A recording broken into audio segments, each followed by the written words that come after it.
दोस्तों नमस्कार, स्वागत है परीक्षा खबरी में। कल 16 अप्रैल का नहीं दे पाए थे, तो आज 16 17 साथ में दे रहे हैं। ध्यान देने वाली बात है दोस्तों कि थोड़ा बुखार होने की वजह से 2-3 दिन से चीज़ें नहीं आ पा रही थी, लेकिन अभी एकदम धमाकेदार चीज़ें चलेंगी जैसे चल रही थी।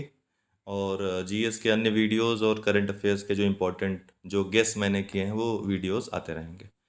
ठीक है। जो चैनल नहीं सब्सक्राइब किए हैं जो लोग सब्सक्राइब कर लें, ताकि आप लोगों को नोटिफिकेशन मिलता रहे, प्लस टेलीग्राम पे भी जाकर आप वीडियो देख सकते हैं। आइए शुरू करते हैं। किंग कोहली से जुड़ी खबर है, और विराट कोहली के नाम एक उपलब्धि जुड़ी है। विजडन ने, जो कि क्रिकेट की बाइबल मानी जाती है इस पत्रिका को, विजडन ने विराट को पिछले दशक का अर्थात 2011 से 20 का जो दशक है उसे उसका जो है सर्वश्रेष्ठ वनडे क्रिकेटर चुना है विराट कोहली को। तो ये एक अपने नाम उपलब्धि दर्ज करने वाले खिलाड़ी बने हैं। इस दौरान इन्होंने 200 मैच खेले थे वनडे। ध्यान रखिएगा, वनडे क्रिकेटर, ये जरूर ध्यान रखिएगा मन में, क्योंकि क्वेश्चन पूछेगा तो घुमा के पूछेगा। तो विराट कोहली ने 200 मैच खेले पिछले दशक में 2011 से 20 के बीच। 10,212 रन बनाए, 38 शतक बनाए, 49 अर्धशतक बनाए, और औसत भी बहुत उच्च रही, 63.05। भारत के कप्तान विराट कोहली को हाल ही में विजडन मैगजीन ने पिछले दशक का सर्वश्रेष्ठ वनडे खिलाड़ी चुना है, जबकि इंग्लैंड के हरफनमौला खिलाड़ी बेन स्टोक्स को लगातार दूसरी बार क्रिकेटर ऑफ द ईयर घोषित किया गया। तो क्रिकेटर ऑफ द ईयर इस बार कौन रहा? बेन स्टोक्स पिछली बार भी थे। भारतीय कप्तान विराट कोहली को विजडन एल्मनाक ने 2010 वाले दशक का सर्वश्रेष्ठ वनडे क्रिकेटर चुना है। विराट कोहली ने अगस्त 2008 में श्रीलंका के खिलाफ वनडे क्रिकेट में पदार्पण किया था। सर्वकालिक सर्वश्रेष्ठ बल्लेबाजों में शुमार विराट कोहली ने 254 वनडे में अभी तक 12,169 रन बनाए हैं। मानस एप्लीकेशन, भारत सरकार के प्रधान वैज्ञानिक सलाहकार ने हाल ही में भारत के लोगों के मानसिक स्वास्थ्य को बढ़ावा देने के लिए एक मोबाइल एप्लीकेशन लॉन्च किया है। तो इस ऐप को मानस ऐप नाम दिया गया है। ये पूछ सकता है कि किसने लॉन्च किया, तो वैज्ञानिक सलाहकार, जो प्रधान वैज्ञानिक सलाहकार होते हैं भारत सरकार के, इन्होंने। मानस का अर्थ क्या है? Mental health and normalcy augmentation system. Manas app को निमहांस, मैगलुरु, सीडैक, एएफएमसी द्वारा संयुक्त रूप से निष्पादित किया है। इन 3 संस्थाओं ने मिलकर बनाया है। सीडैक इसमें प्रमुख रूप से है, और इनका साथ दिया है निमहांस जो संस्था है बेंगलुरु की, और एएफएमसी, इन्होंने मिल करके विकसित किया है। यह एप्लीकेशन विशेष रूप से मानसिक स्वास्थ्य से संबंधित समस्याओं के लिए टेली परामर्श के साथ समर्पित है। इस ऐप को सीडैक के 34वें स्थापना समारोह के दौरान लॉन्च किया गया था। किसके लिए है? उद्देश्य भी ध्यान रखिएगा, मानसिक स्वास्थ्य से संबंधित समस्याओं के लिए टेली परामर्श। सेरोजा क्या है दोस्तों? यह हाल ही में पश्चिमी ऑस्ट्रेलिया तट के नजदीक उत्पन्न हुआ एक उष्णकटिबंधीय चक्रवात है। सेरोजा का इंडोनेशियाई भाषा में जो अर्थ होता है वो क्या होता है? कमल। तो कहाँ पर आया देख लिए, पश्चिमी ऑस्ट्रेलिया आपको फिगर में भी दिख रहा होगा, मानचित्र में भी। तो पश्चिमी ऑस्ट्रेलिया के इलाके में ये जो तट है वहाँ आसपास आया। क्या नाम था इसका? सरोजा उष्णकटिबंधीय चक्रवात है, और जिसका कि अर्थ क्या होता है इंडोनेशियाई भाषा में? कमल। मुख्य निर्वाचन आयुक्त तो 24वें कौन बने हैं पता है आपको? सुशील चंद्रा मुख्य निर्वाचन आयुक्त बने हैं 24वें भारत के। तो थोड़ा निर्वाचन आयोग के बारे में, आयुक्तों के बारे में देख लेंगे। भारत निर्वाचन आयोग एक स्वायत्त संवैधानिक प्राधिकरण है जो भारत में संघ एवं राज्य निर्वाचन प्रक्रियाओं का संचालन करने के लिए उत्तरदायी है। अनुच्छेद 324 में इसके गठन का प्रावधान है। यह निकाय भारत में लोकसभा, राज्यसभा, राज्य विधानसभाओं, देश में राष्ट्रपति और उपराष्ट्रपति के पदों के लिए निर्वाचनों का संचालन करता है। इसी तरह पूछ भी लिया जाता है, ठीक, कि किसके किसके निर्वाचन का संचालन करता है। भारत के संविधान के अनुच्छेद 324 के अंतर्गत ध्यान रखिएगा, पंचायतों का संचालन नहीं करता है। पंचायतों के संचालन के लिए राज्य निर्वाचन आयोग होता है। भारत के संविधान के अनुच्छेद 324 के अंतर्गत संसद, राज्य विधानमंडल, राष्ट्रपति व उपराष्ट्रपति के पदों के निर्वाचन के लिए संचालन, निर्देशन व नियंत्रण तथा निर्वाचक मतदाता सूची तैयार कराने के लिए निर्वाचन आयोग का प्रावधान किया गया है। जैसे मुख्य परीक्षा में पूछ लिया गया निर्वाचन आयोग के कार्य, तो इसी तरह आप लिख दोगे, संचालन, निर्देशन, नियंत्रण, निर्वाचक मतदाता सूची तैयार करना। ठीक है, पॉइंट में इस तरह से लिख देंगे। भारत निर्वाचन आयोग की संरचना क्या है? तो निर्वाचन आयोग मुख्य निर्वाचन आयोग तथा अन्य आयुक्तों से मिलकर बना है। तो शुरू में तो एक ही व्यक्ति से बनी संस्था थी, लेकिन बाद में चूंकि राष्ट्रपति को शक्ति है कि इसमें बढ़ा सकता है अगर मेंबर चाहे तो 2 मेंबर और बढ़ा दिए गए। तो वर्तमान में जो व्यवस्था है 3 लोगों से बनी संस्था है और तीनों को समान शक्तियां और जो सुविधाएं हैं प्राप्त हैं। बस इनको हटाने की जो प्रक्रिया है वो थोड़ी सी अलग है। हटाने की प्रक्रिया में मुख्य निर्वाचन आयुक्त, उसकी जो प्रक्रिया हटाने की वही है जो सर्वोच्च न्यायालय के न्यायाधीश की होती है। ठीक है, जो महाभियोग की प्रक्रिया चलती है। इसके अलावा जो अन्य जो 2 निर्वाचन आयुक्त हैं उनको मुख्य निर्वाचन आयुक्त की सिफारिश पे राष्ट्रपति हटा सकता है। तो निर्वाचन आयोग मुख्य निर्वाचन आयुक्त तथा अन्य आयुक्तों से मिलकर बना होता है। मुख्य निर्वाचन आयुक्त तथा अन्य निर्वाचन आयुक्तों की नियुक्ति राष्ट्रपति द्वारा की जाती है। जब कोई अन्य निर्वाचन आयुक्त इस प्रकार नियुक्त किया जाता है तो मुख्य निर्वाचन आयुक्त निर्वाचन आयोग के अध्यक्ष के रूप में कार्य करेगा, जैसे कि वर्तमान में करता है। राष्ट्रपति निर्वाचन आयोग की सहायता के लिए आवश्यक समझने पर निर्वाचन आयोग की सलाह से प्रादेशिक आयुक्तों की नियुक्ति कर सकता है, जिसमें निर्वाचन आयोग की निर्वाचन आयोग की सलाह से, अर्थात जो तीनों आयुक्त हैं उनकी सलाह से चाहे तो कर सकता है।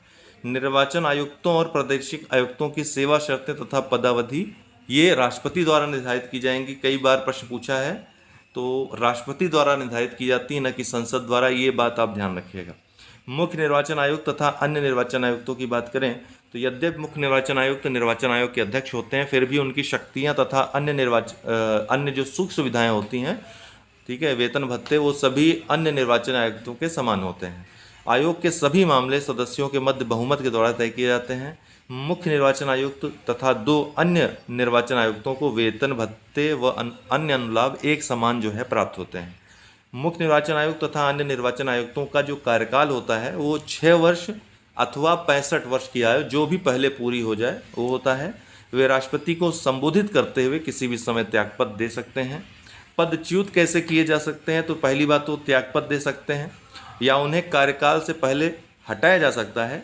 मुख्य निर्वाचन आयुक्त को उसके पद से उसी रीति से व उन्हीं आधारों पर हटाया जा सकता है जिन पर सर्वोच्च न्यायालय के न्यायाधीशों को हटाया जाता है। लेकिन जो अन्य आयुक्त हैं मुख्य निर्वाचन आयोग की सिफारिश पे राष्ट्रपति हटा सकता है। ये अंतर याद रखिएगा। जलवायु परिवर्तन के लिए कानून लाने वाला पहला देश न्यूजीलैंड बन गया है। ध्यान रखिएगा, वित्तीय क्षेत्र में न्यूजीलैंड वित्तीय क्षेत्र के लिए जलवायु परिवर्तन पर कानून लाने वाला विश्व का पहला देश बन गया है। आपको ध्यान देने वाली बात है कि कार्बन तटस्थ बनने की समय सीमा तय की है 2050 तक, अर्थात कार्बन उत्सर्जन मुक्त बनने की का लक्ष्य निर्धारित किया है न्यूजीलैंड ने 2050 तक। इस कानून के अंतर्गत जो कानून बनाया गया है, बैंकों, बीमाकर्ताओं और निवेश प्रबंधकों को अपने व्यवसाय पर जलवायु परिवर्तन के प्रभावों की रिपोर्ट करने की आवश्यकता है। चलिए, ये 17 अप्रैल के देख लेते हैं खास खबरों को। फेसबुक समावेशी इंटरनेट सूचकांक। फेसबुक के साथ इकोनॉमिक्स इंटेलिजेंस यूनिट ने हाल ही में समावेशी इंटरनेट सूचकांक जारी किया है। फेसबुक समावेशी इंटरनेट सूचकांक में 120 देशों को शामिल किया गया है।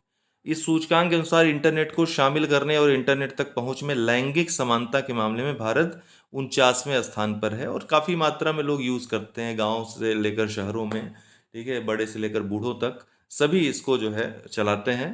ठीक है, इंटरनेट का यूज़ आज धीरे धीरे बढ़ता चला जा रहा है। जाल जो है काफ़ी बड़ा हो गया है भारत में।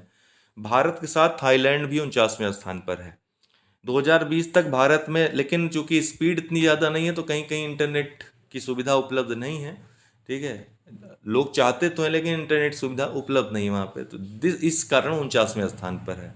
अगर प्रत्येक स्थान पर टावर हमारा काम करने लगे और ठीक ठाक इंटरनेट सबको प्रोवाइड कराई जा सके तो भारत भी हो सकता है टॉप 10 में आ जाए।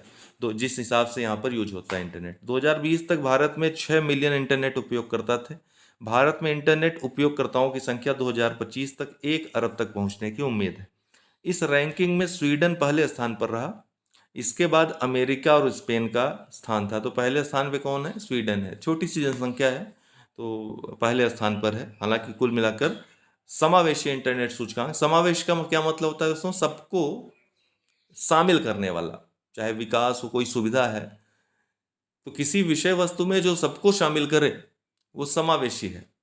तो समावेशी इंटरनेट सूचकांक मतलब समावेशी, अर्थात लैंगिक उसमें कोई असमानता ना हो, जातिगत असमानता ना हो, पीढ़ीगत असमानता ना हो, तो तमाम जो असमानताएं हैं उनको दूर करते हुए सब तक इंटरनेट की पहुंच सुलभ करना, ये समावेशी इंटरनेट सूचकांक का काम है कि इसको आकलित करे कि ऐसा है कि नहीं है, कितना है। 2020 में भारत 92वें स्थान पे था, इस बार भारत 49वें स्थान पे है। ये दोनों स्टेटमेंट आप याद रखिएगा। भारत की पहली फ्लोटिंग एलएनजी स्टोरेज और रीगैसिफिकेशन यूनिट महाराष्ट्र में हुई शुरू। तो पहली फ्लोटिंग एलएनजी स्टोरेज है और रीगैसिफिकेशन यूनिट है, ये कहाँ पर शुरू हुआ है? महाराष्ट्र में। महाराष्ट्र को भारत की पहली floating storage and regasification unit FSRU मिली है। यह यूनिट महाराष्ट्र के एच एनर्जी के जयगढ़ टर्मिनल रत्नागिरी जिले में पहुंची। ध्यान रखिएगा, इस तरह के प्रश्न यूपी PCS की ये फ्लेवर है उसका, पूछता है। महाराष्ट्र में यह पहला पूरे साल संचालित रहने वाला तरलीकृत प्राकृतिक गैस टर्मिनल होगा। भारत के इस पहले फ्लोटिंग स्टोरेज और रीगैसिफिकेशन यूनिट आधारित LNG टर्मिनल की शुरुआत का उद्देश्य भारत में पोर्ट आधारित उद्योगों और सामाजिक बुनियादी ढांचे के विकास के साथ अन्य संबद्ध अवसरों को बढ़ावा देना है।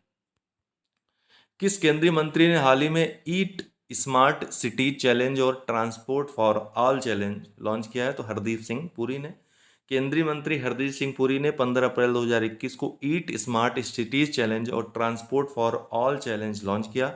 यह आयोजन वर्चुअल माध्यम से किया गया। ईट स्मार्ट सिटीज चैलेंज शहरी आबादी को सही भोजन विकल्प बनाने और स्वस्थ और खुशहाल राष्ट्र बनाने में मदद करेगा। लोगों को प्रेरित किया जाएगा कि अच्छा भोजन जो है, जो वातावरण, अच्छी भोजन संस्कृति को बढ़ावा दें। अमेरिका के राष्ट्रपति जो बाइडेन ने किस देश से सभी अमेरिकी सैनिकों को वापस बुलाने की 1 मई की समय सीमा को बढ़ाकर 11 सितंबर करने का फैसला किया? तो अफगानिस्तान से। अमेरिका के राष्ट्रपति जो बाइडेन ने युद्धग्रस्त अफगानिस्तान से सभी अमेरिकी सैनिकों को वापस बुलाने की 1 मई की जो समय सीमा थी उसको बढ़ाकर 11 सितंबर करने का फैसला किया है।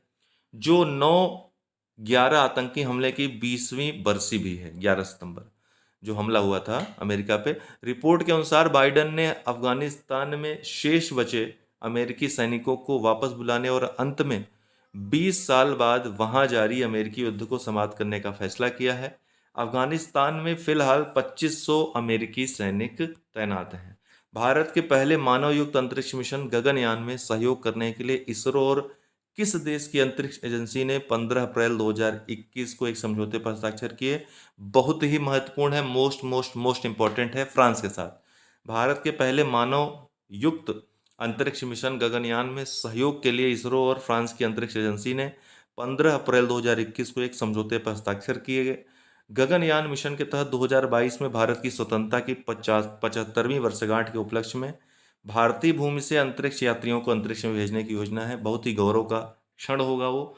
किस पाकिस्तानी खिलाड़ी ने विराट कोहली को पछाड़कर ICC पुरुष वनडे बल्लेबाजी रैंकिंग में शीर्ष स्थान हासिल किया है? बाबर आजम। ये वनडे क्रिकेट रैंकिंग में इस बार पहले स्थान पर रहे।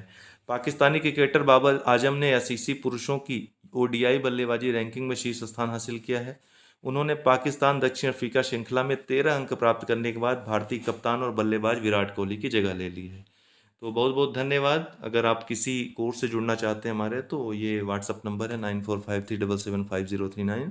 जुड़ करके पेड ग्रुप आप विधिवत तैयारी कर सकते हैं व्यवस्थित रूप से। बहुत बहुत धन्यवाद।